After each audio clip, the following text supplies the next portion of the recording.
घर के रूप में सारे काम लोगों को स्पेस वाले बना सकते हैं। भगवान ने दिया, उनका भंडारा है, कोई परिवार के नाम से लक्ष्मी का निर्णय हो जाता है, कोई अपने मित्रों के नाम से अपनी पूजा हो जाता है, कोई आग छोड़ के जाता है।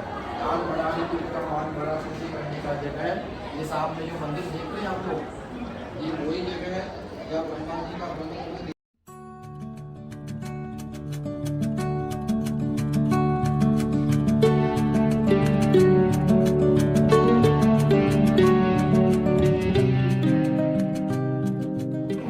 समझ में नहीं आता, दोबारा वापस आप पूछ सकते हैं। सबसे पहले आप बोलिएगा पुष्कर जी महाराज की जय। अपने माता पिता गुरुदेव की जय। ऐसा है लोग जिसके लिए आप यहाँ पुष्कर आए हो। पुष्कर नाम किसी मंदिर मूर्ति या प्रतिमा का नाम पुष्कर नहीं है, जल का नाम पुष्कर है। जैसे गंगा का जल है, यमुना जी का जल है, उसी प्रकार पुष्कर आपका जल है। ये धाम में तीर्थ कैसे बना?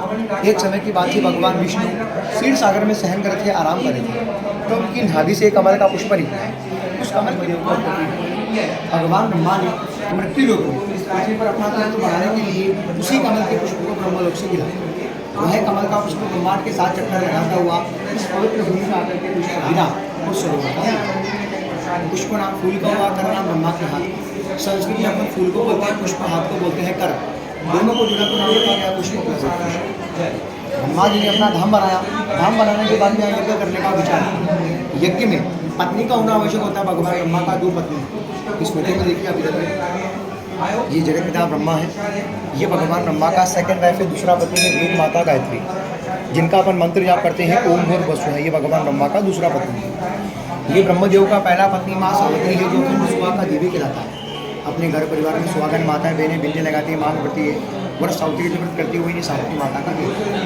इनका जो मंदिर है ऊपर पहाड़ी पे है, यहाँ पे रोप पे कीमतदार ये वहाँ पे तपस्या में विलीन था, तो उनको यज्ञ वन में आने में विलम्ब हुआ। तो भगवान ब्रह्मदेव ने दूसरी पत्नी को यज्ञ में बिठा करके यज्ञ संपन्न किया। जब इनकी तपस्या पूर्ण हुई तो सावित्री माता आती है, आकर के अपने स्थान पर दूसरी पत्नी को देख करके तुरंत निहती है, गुस्सा होकर के अपने पतिदेव भगवान ब्रह्मदेव को यहाँ समस्त देवी देवताओं के बीच में 2 श्राप देती है। पहला श्राप ये देती है कि जगत पिता ब्रह्मदेव, आपने मेरे होते हुए मेरा इंतजार आपने नहीं किया, दूसरी पत्नी के साथ में आपने यज्ञ रचा, आपने मेरा स्थान दूसरी पत्नी को दे दिया। जाइए, मैं भी आपको श्राप देती हूँ कि संसार भर में पूरा विश्व में आपका भी एक ही मंदिर और एक स्थान रहेगा, वो रहेगा केवल पुष्कर। इसी कारण से भगवान ब्रह्मदेव का पूरा जगत में पूरा वर्ल्ड में एक मंदिर है, एक ही तीर्थ स्थान है केवल पुष्कर।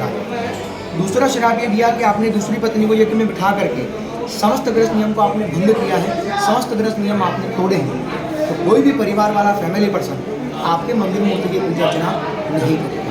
जो साधु सन्यासी होगा वो आपके मंदिर मूर्ति की पूजा अर्चना करेगा, और जो परिवार वाला फैमिली वाला गृहस्थी वाला जो भी आदमी लोग पुष्कर तीर्थ में आएगा आपके जल के ही आएगा, उसी सरोवर का प्रसाद पूजा दान दक्षिणा भेंट में देकर यहाँ पर मनोकामना मन्नत होगा जो भी लाएगा वो इस सरोवर से मान करके अपना मंगल यात्रा करेगा।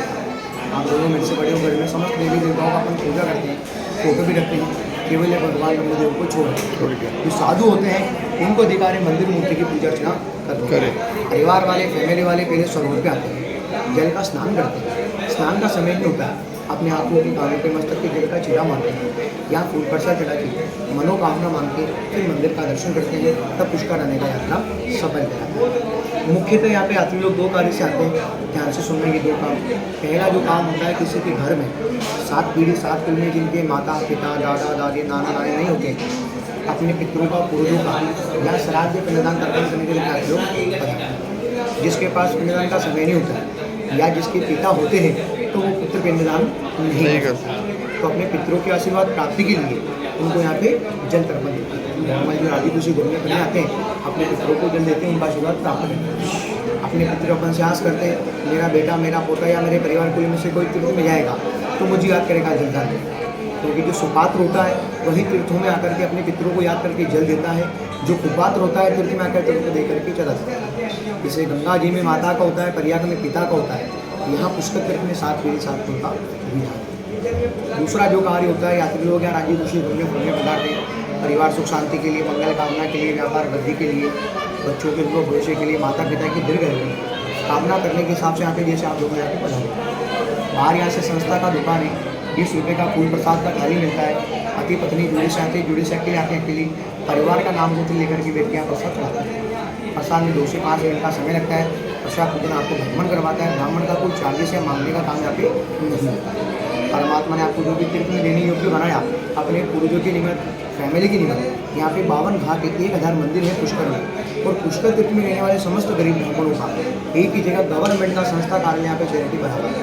वहाँ दान पुण्य करके ब्रह्मा जी का भोग लगाते हैं, कोई लड्डू का भोग लगाते हैं, कोई चावल का भोग लगाते हैं, कोई पितरों को याद करके खीर का भोग लगाते हैं। जैसा परिवार बनाए, जैसा खाते हैं, वैसा खिलाते हैं।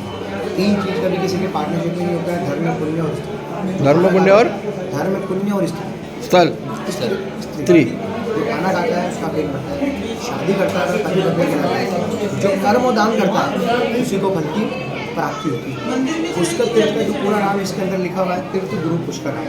तीर्थ गुरु यानी कि गंगा जी से समस्त तीर्थों की माता है, प्रयाग राजा है, ये पुष्कर राज समस्त तीर्थों की गुरु है। राज इसलिए लगाते हैं क्योंकि पृथ्वी के 2 नेत्र बताए गए भौगोलिक दृष्टि से। सबसे पहला नेत्र है कटाक्षनाथ जो पाकिस्तान के अंदर है, और दूसरा है ये पुष्कर। आपने अपने जीवन काल में समस्त देवी देवताओं का प्रसाद, पूजा, दान, आशीर्वाद लिया, लेकिन ब्रह्मा का कभी नहीं किया। नहीं लिया। इसके यहाँ भाग्य में लिखा होता है, वही भगवान ब्रह्मा का प्रसाद, पूजा, दान, आशीर्वाद इस पृथ्वी पे मिलता है। और आप सौभाग्यशाली हो जो एकादशी के दिन पुष्कर तीर्थ में आप पधारे। जो उसके भाग्य में लिखा होता है वो एकादशी के दिन पुष्कर तीर्थ में पधारता है। भाग्य से तो पुष्कर आना होता है, और सौभाग्य से करुण पे और अच्छी तिथि पे पहुँचता है। ये पुष्कर आने का महत्व है, ये जानकारी है। आस्था भावना आपका मन माने, प्रसाद जी का थाली आता है, सरोवर पे अर्पित करते हैं, मनोकामना मांगते हैं, अपने पूर्वजों का, पितरों का गण का जरूर आशीर्वाद लेते हैं, मंदिर का दर्शन करके अपना मंगल यात्रा करते हैं। ये आने का महत्व है, ये जानते हैं। बोलेगा पुष्कर जी महाराज की जय। माता पिता गुरुदेव की जय। ये पुष्कर का महत्व था, ये जानकारी था। समझ में नहीं आया दोबारा वापस आप पूछ सकते हैं। बहुत बहुत धन्यवाद।